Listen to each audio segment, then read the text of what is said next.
Hello friends. तो आज हम लोग अपना नेक्स्ट चैप्टर पढ़ेंगे अकाउंट्स में। ठीक है, तो वो चैप्टर बेसिकली बहुत छोटा सा चैप्टर है। ठीक है, तो 5 मिनट भी शायद लगे उस चैप्टर को कंप्लीट करने में। तो देखो दोस्तों, चैप्टर का नाम है बेसिस ऑफ अकाउंटेंसी। तो समझना दोस्तों, अभी जो मैं बोल रहा हूँ, अकाउंटेंसी ना हम दो तरीक़ों से कर सकते हैं। पहला तरीके का नाम है या पहले बेसिस का नाम है एक्रूअल बेसिस ऑफ अकाउंटेंसी, और दूसरे बेसिस का नाम है cost basis of accountancy. Basis यानी तरीका, ठीक है। यानी मैं अकाउंटिंग को दो तरीक़ों से कर सकता हूँ। तो देखो दोस्तों, अभी मैं आपको और ज़्यादा इस चैप्टर के बारे में बताने से पहले ये बताना चाहूँगा कि अगर आपने अकाउंटिंग का मतलब फर्स्ट चैप्टर नहीं देखा होगा, जिसमें मैंने आपको बताया कि अकाउंटिंग क्या होता है, तो फिर आप पहले वो देखिए, फिर आप धीरे धीरे आइए थर्ड चैप्टर में। ठीक है, फोर्थ चैप्टर में, सॉरी। तो फिर मैंने सारे वीडियोस अपलोड करके रखे हैं, वो भी बहुत कम मिनट के, जिसमें मैंने अच्छे से एक्सप्लेनेशन किया है आपको। तो चलिए आज का चैप्टर भी अभी शुरू कर देते हैं। तो जैसे कि मैंने आपको बताया कि जो अकाउंटिंग है वो हम दो तरीक़ों से कर सकते हैं। पहले तरीके का नाम होता है एक्रूअल बेसिस ऑफ अकाउंटिंग, दूसरे का नाम होता है cost basis of accounting. Accrual basis of accounting हमें ये बोलता है कि हम पूरे ट्रांजैक्शंस को रिकॉर्ड करेंगे जर्नल में या फिर अकाउंट में।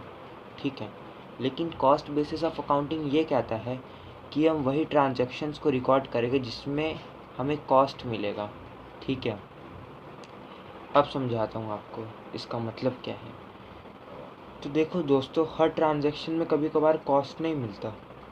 जैसे कि अगर ये सपोज़ करो कि कोई एक दुकानदार है जिससे आपकी गहरी दोस्ती है। ठीक है, मतलब आस पड़ोस का दुकानदार है जो आपको जानता है और आप भी उसको जानते हो। ठीक है, तो जब आप उससे सामान लेने जाओगे तो फिर उस सामान के बदले, ये देखो, आप जो भी सामान लोगे ना, सपोज़ आप पैसे नहीं लेके गए, आप पैसे भूल गए ले जाना, तो जब आप सामान लोगे तो फिर वो भी आपको बोलेगा ठीक है मैं आपको बाद में दे दूँगा, ठीक है आप मुझे बाद में दे देना पैसे। वो आपको सामान फ्री में दे देता है। मतलब फ्री तो नहीं कह सकते, लेकिन उस टाइम के लिए फ्री में दे देता है। बाद में तो आप पैसा देते ही हो, है ना। तो ये ट्रांजैक्शन ये कहता है कि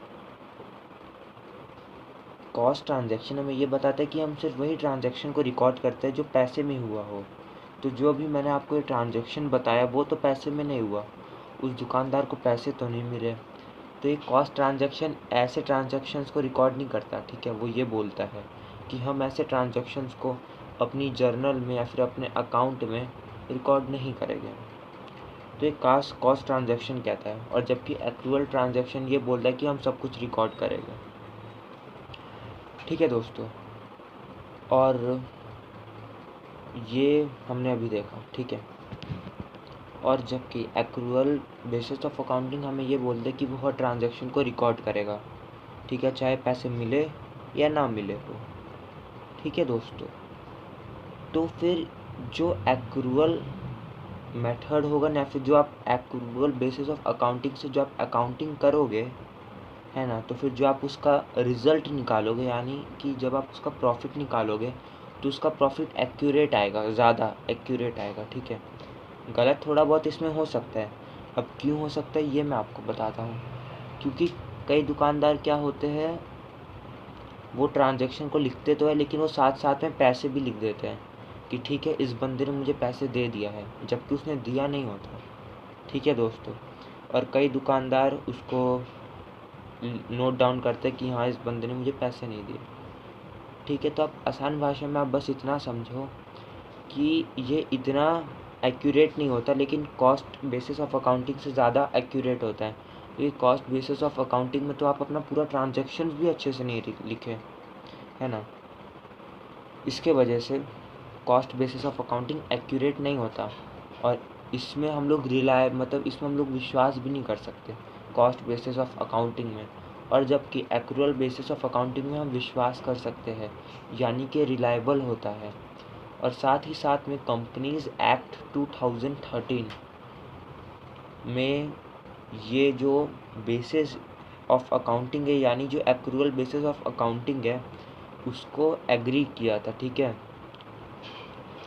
कि हाँ उसने एक्सेप्ट किया था एक्रूअल बेसिस ऑफ अकाउंटिंग को। उसने ये बोला था कि सभी लोग इस चीज़ को, इस मेथड को फॉलो करेंगे, ठीक है, rather than cost basis of accounting. वो भी इसलिए क्योंकि कॉस्ट बेसिस ऑफ अकाउंटिंग में आपका प्रॉफिट अच्छे से नहीं निकलेगा। ठीक है दोस्तों, तो ये वीडियो सिर्फ इतनी सी ही थी, जिसमें बस इन दोनों के बारे में ही बताया गया था। नेक्स्ट वीडियो मैं जल्द ही अपलोड करूँगा। सो बाय।